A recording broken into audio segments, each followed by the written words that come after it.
Welcome everyone to Almost Cancelled. I'm Peter, and today I'm going to be talking about Blindspotting episode 1. It's called The Ordeal. We'll say spoiler free to start with. I'll give you a warning before I get too spoilery for this episode, because it is the first episode. This is actually the pilot vote winner from last month. Running a little bit behind on these. I was hoping that Connor would still be here to do the vote winners, the pilot vote winners, but things kept getting pushed back, so I'm just going solo. And this is a half-hour show, well, this one's about 35 minutes, so I'm not entirely sure what slot it filled time-wise when it aired, but it's based on a book. I think it's a limited series, and it's about a character named Ashley whose boyfriend, not husband, that's a key detail that's brought up in this episode, but her long-term boyfriend and father of her child is arrested and goes to jail for drug possession. And she is then forced, through those circumstances, to move in with his mother, played by Helen Hunt. And it's kind of her having to be put into this situation where she has no privacy. It feels like the adult life she's been building for herself, where they've got a joint income, they've got a mortgage in a new house, or at least they're renting a good place, all that sort of stuff. All that's kind of starting to fall apart because of this. And on top of that, there's this feeling that she has no privacy. There's this feeling that she's kind of at the behest and the mercy of the people around her, including her boyfriend's sister, who doesn't like her very much. Trish, she is very abrasive with her, causes a lot of conflict. Helen Hunt's quite nice to her, but still is nice in that way that's a little bit intrusive, where she never really feels that she has her own choices to make. She's kind of constantly surrounded by people, and people who are constantly around her son, so she's concerned about the things she's picking up from them, because her would-be sister-in-law is like doing erotic photography for Instagram and trying to actually set up like sex work style stuff. So there's a lot of inappropriate things going on around the house. That's kind of the setup for this first episode, for the most part. I guess the one thing that I've left out that's kind of the selling point of the show, really, is that it's very stylized. It's got a lot of, I don't want to say quirky, but a lot of stylized little theatrical flourishes here or there, where there'll be like a soliloquy where she talks to the camera a little bit. There's some interest, there's some good comedy at various points, some ironic comedy, and characters acting a little bit differently than you would expect. You would expect her to be very angry at her boyfriend, given all this, but all the scenes with her going to see him, like in visiting hours, and even when he's been arrested, are oddly kind of quirky and sweet. So there's kind of an interesting spin on things, despite what's happening, usually garnering a very different response. So there's some stylized things. There's almost a musical number at one point in this episode. I say almost, it doesn't quite go all the way there. It kind of starts to go there, and then it kind of sort of goes just orchestral, and we kind of like bask in a moment where she kind of looks around her and realizes some stuff and feels some stuff. So, you know, like I say, almost musical at one point, and maybe it will go full musical later on in the show. And honestly, that would be a big no-no for me. I'm not a big fan of musicals. People know this about me. That's okay. Yeah, I mean, what did I think about it then? This is a really weird one to talk about, because I think I respect its stylistic flourishes. I respect this approach. I respect that it has this interesting, surreal timing to things at points. There's a couple of moments early on where she's like visiting her boyfriend in jail, and as she's leaving, the way that all the prisoners are timed together as they're doing certain things is kind of amusing and gives it kind of this interesting flow and vibrancy. And it is a show that is full of color, and it's full of characters. And I think the other thing that I would probably say is very strong about it is that it's very good at establishing its characters quite well. To give a good example of this, not only does it tease the sister character and sort of imply that there's going to be conflict there, which there does end up being, and as soon as we meet her, it's very clear we can see kind of why, because she's a very outspoken, very abrasive character, who's very opinionated about her brother's girlfriend. But I think the best example probably in this episode is when she's visiting her boyfriend in jail at the start, he mentions that his friend, whose name I can't remember, something like Ollie, maybe Ollie, something like that. But he says, "Oh, Ollie can help you move. He's got like a truck." And she cracks a joke about, yeah, if he stops having sex for 2 minutes to like come and help, then maybe. So it sets up this character who is sex obsessed. And then when we meet this character, he does immediately try to flirt with someone else in the scene. And it's like, okay, all right, this character is exactly kind of what they set up him to be, and that's fine. And then when we go to the house for the first time and we're introduced to Helen Hunt, who has her own little fun introduction where she's kind of dancing a little bit in the street, again, has this energy to it. When she gets in, we're introduced finally to Trish, who's been teased. And we see that she's doing like a photo shoot with several of her friends who are all young women who are all in lingerie and maybe a bikini here or there.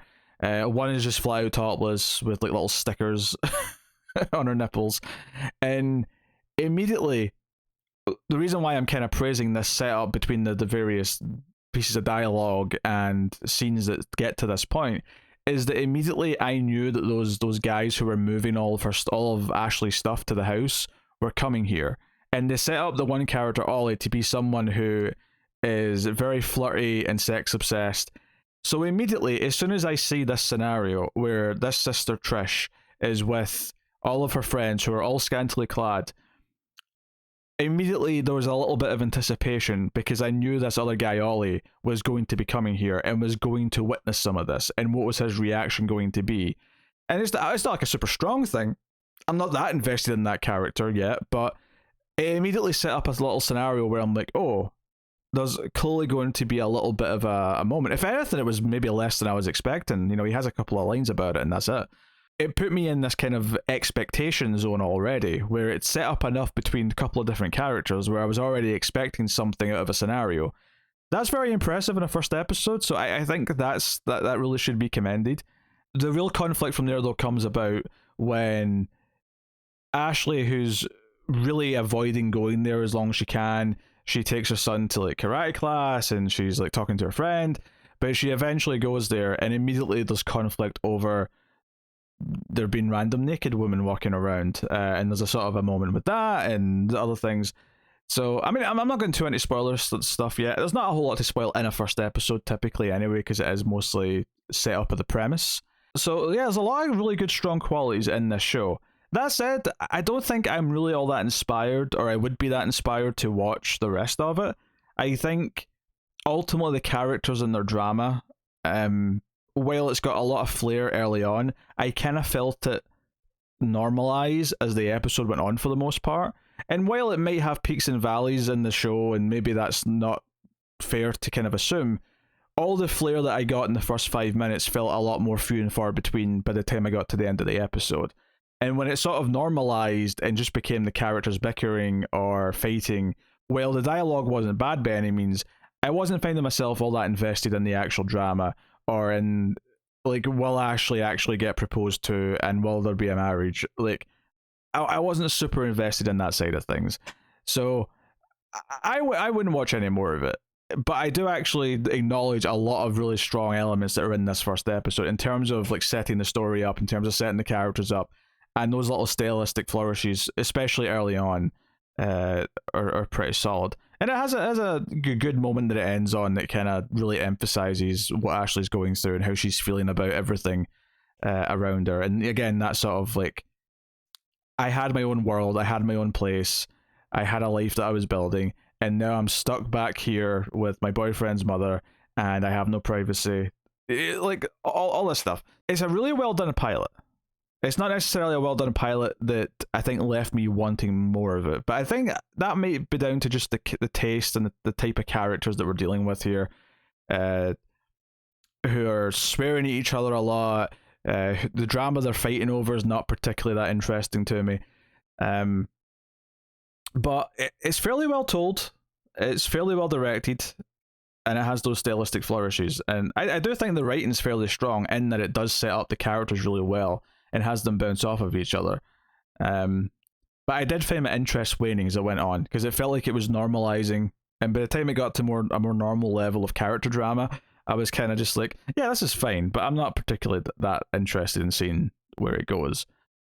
So yeah, but there's definitely kind of a late coming of age thing going on where, it's not a coming of age of like, a teenage sort of story. It's more of a early 30s trying to rebalance your life and get it on track kind of story. Is kind of where what it's coming from, and also reconnecting with your roots a little bit. Some of the characters say Ashley's not been back to her neighborhood in a long time, and they give her shit for it. That sort of stuff is strong character stuff that is there throughout and kind of sets up kind of the themes that they're going to be playing with. And I think her reconnecting with her past and with her old friends and sort of embracing that as part of her lifestyle as well as like moving forward and having the new things is going to be a part of the show. It makes a lot of sense. Yeah, so I mean, I would recommend checking it out. If you see the trailer for it, you're probably going to have a good idea if you like the style that it's aiming for. It's a 35-minute episode one. It's not a big investment if you want to just try it out and see if you're into it. But it does have a sense of humor that did make me chuckle a few times. So, that's good. To just go into some spoilers, just to sort of discuss some of the moments that might be worth mentioning that are pretty solid. So early on, there's a sort of joke that's set up where as she's packing to leave, there's a sort of vibration noise coming from the box, and she kind of awkwardly has to tell her son to like go and do something so she can find it. And it's clearly it's a sex toy, but she eventually finds it in the box and turns it off, and it's like, okay, right, okay moment. But it's paid off really well at the end. It's actually got a nice ending where she's going to sleep on the couch because her son's having her boyfriend's old bedroom, and it's his childhood bedroom, so it's a small bed and whatever. And she's in the living room, and she decides to get out her sex toy, out her vibrator, and she's just enjoying herself under the covers. And then she hears her would-be mother-in-law's voice, who is like, "Hey, these sliding doors shut. I'll give you some privacy."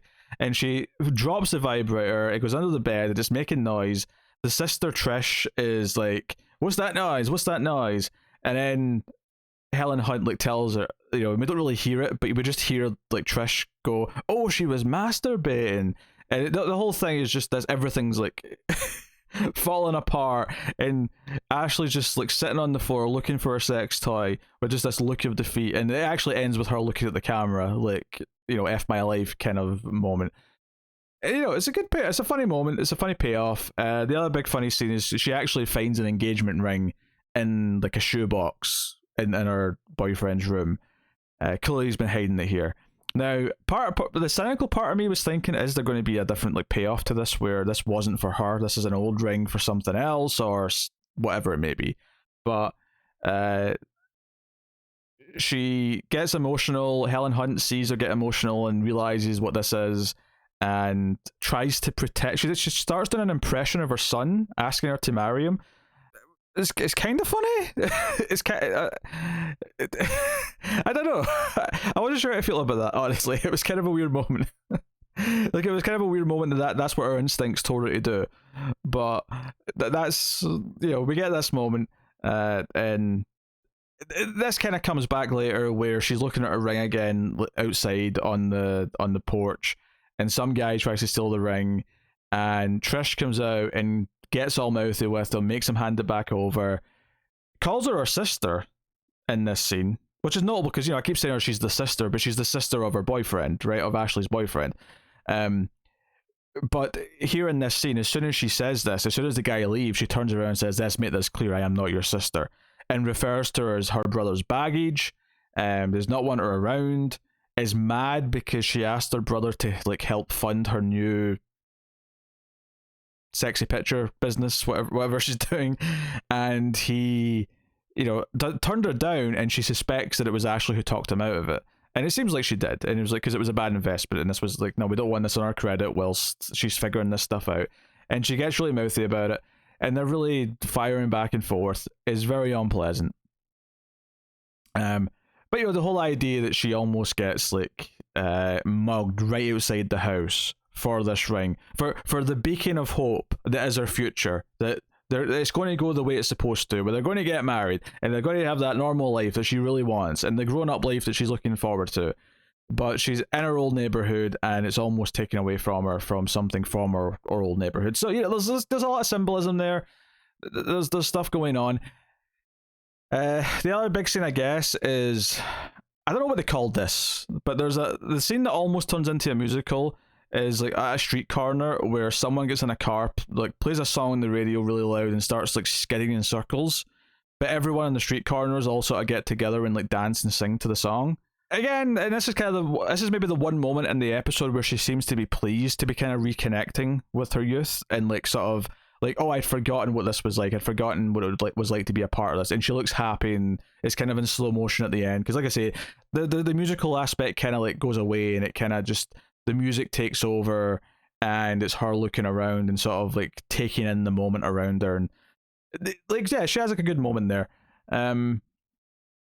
So yeah, it's a solid pilot. It's well written. It makes me confident that it's a highly thought out and produced show, and I suspect that people who like this episode are probably going to like the whole thing. I would guess. I would say I'm in kind of a weird place in the middle where I objectively appreciate everything it's doing, but I don't necessarily feel that connected to it. So I wouldn't watch anymore. But hey, there you go. So the next vote winner after this is something else that's already been selected, so I'll have that later in the month. That's cool. So yeah, check out Blindspotting if you want. It's an 8-episode show, and it feels like it's probably a fairly easy watch given the length of this first episode and its energy that it has. So go and have a look. But let me know what you thought of Blindspotting if you've seen it, either the first episode or indeed the whole show. You know, keep it spoiler free for other commenters who might not have watched it yet, but if you've got an opinion on the whole thing, feel free to chime in the comments. Like and subscribe. It really helps out on YouTube if you hit those buttons.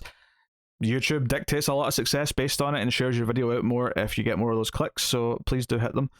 You can support us over at patreon.com/MailFuzzTV for as little as $1 per month and help keep all the content coming. Of course, the pilot vote, which led to this review happening, was a vote that happens in the $10 tier. So if you want to have a look and see if you're interested in any of that stuff, you can get some bonuses and have a say in some of the content. But that is me. Otherwise, get us on Twitter at mail_fuzz for channel updates. Keep watching TV, and have you got any vanilla? I guess I don't know why I'm butchering this outro so much. I've forgotten everything I say at the end of these for some reason. But thanks for watching, guys. I'll see you next time.